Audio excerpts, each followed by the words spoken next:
everyone. Today I'm going to be talking about a very interesting topic, color blocking. So I'm going to actually run you through a couple of ways of using color blocking in your space and few of my favorite styles. So what exactly is color blocking?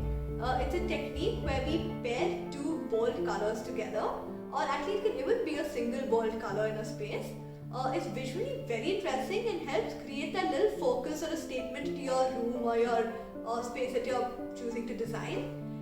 If you look at it, this trend started in the fashion industry and now it's found its way in the interior design styles as well. So let's look at some interesting ways of using this style in our spaces. So number one is the most common way, that's painting your walls. So again, there are different techniques in which we can paint walls when it comes to color blocking. First up would be halfway up the wall. So you can divide your space, either your living room, dining room. You can actually add a color to just halfway horizontally divide the wall into half by adding a strong bold color at the bottom half. And we could choose to leave the top half in a neutral shade. So second up would be probably your wall and floor, combining your wall and floor or combining your wall and ceiling with the paint. So this usually helps us segregate a space. So it's if your floor has a specific color, we can carry that color forward onto 1/3 portion of the wall as well. Or the other way around, probably you can leak on your wall color onto your ceiling, a portion of the ceiling. So you can imagine, suppose you have a living and a dining area as a large bay in a single large bay. So this kind of a color blocking helps us segregate the dining space from the living space, right? This is also a very common practice which we can use in our rooms. So if you have a reading corner or a small nook that you want to highlight, you can actually paint that portion of the wall and ceiling in a single tone of color, a very bold, nice color. So next we could also look at using geometric patterns on the wall. So usually I use this technique especially in the kids' room. So we can play with either these interesting triangular patterns, we could create a whole theme for them. I also like using them in very organic shapes, right? And I feel sometimes with these patterns, we could also do color blocking wall murals. So either we could involve like a young artist, or if it's simple, then our regular painter should be able to pull this off for you. So something very interesting with this color blocking would also be painting a statement ceiling.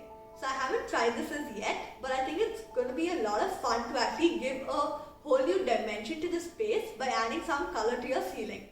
So if you're not too sure about it, let's probably try this out in like a study space or a kids room maybe, where it's not going to be very bold. So one other advantage that we don't realize while using color blocking is it actually helps us create a focus on one of the walls.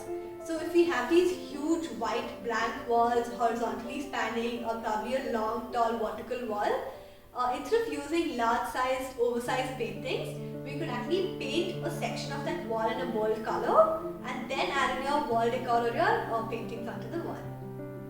So it's a misconception that color blocking can only be done in terms of painting. There are many other ways that we can actually add a bold color to a space. So one would be adding a bold rug to your space. So if you do have all muted color walls, neutral shades running across your space, muted upholstered furniture, sofas, just a very bold patterned rug would do its magic. Second way up would be if you have large openings. So probably a very bold color upholstery or your curtain fabrics could also add some statement to that space. So now let's come to something very tricky. How do you really choose a color for that space? So I would say let's not go very random on this, and let's not try and pick up any color from the color wheel, because it's going to be more of an experiment and we really don't know how that space will turn out to be. So we can broadly categorize this, and let's make this easier. So if you don't want to make a very bold statement and you want to keep it very safe and simple, yet try this technique, I would say let's go into a complete monochromatic scheme or your tonal colors. So basically you pick up one color, say an orange, and you play with the hues of orange onto the same wall. So this actually turns out to be very soothing and calming to your eyes. So next way of picking a color would be on your color wheel, we could go with analogous colors. So these are colors which come right next to each other on the color wheel.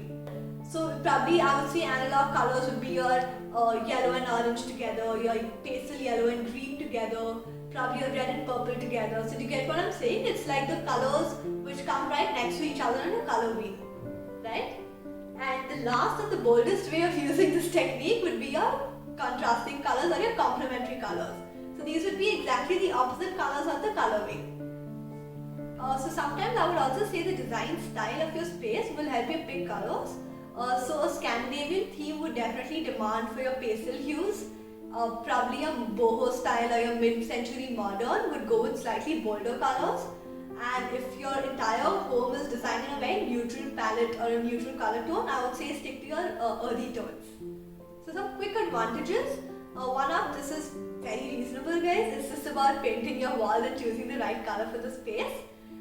Second, very easy to change with time. I would say if the color of the year is probably a yellow, and if next couple of years down the line, if you want to try another color, it's very simple to kind of repaint your walls in a different tone or color. And third, you could definitely try doing this on your own. It's going to be a fun exercise. So it's actually just using these painter tapes or these masking tapes on your walls, your roller brush, primer and your base color to get going. Thank you so much guys, I really hope this was helpful. So now let's just try using this very newly obsessed decor style of color blocking in our projects. Thank you.